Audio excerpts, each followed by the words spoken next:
આ કોલેબોરેશન પછી ભારતના દરેક બિઝનેસમેન વિચારવા માટે મજબૂર થઈ જશે.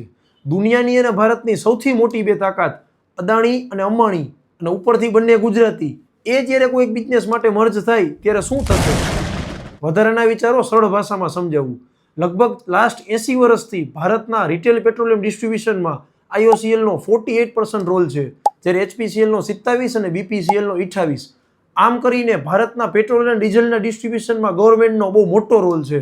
અદાણી ટોટલ ગેસ લિમિટેડ એટલે કે ATGL, એમની પાસે ગેસ ડિસ્ટ્રીબ્યુશનનું સ્ટ્રોંગ નેટવર્ક છે.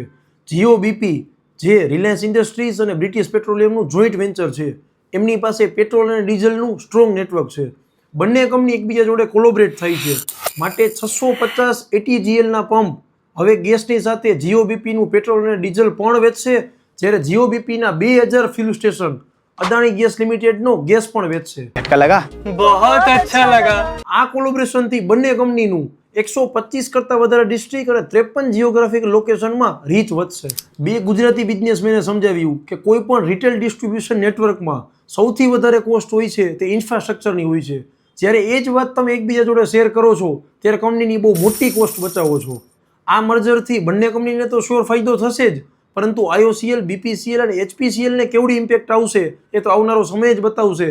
પરંતુ આ મર્જરથી આપણી લાઈફમાં શું અસર થશે એ કોમેન્ટ કરીને જરૂર જણાવો. જય હિન્દ.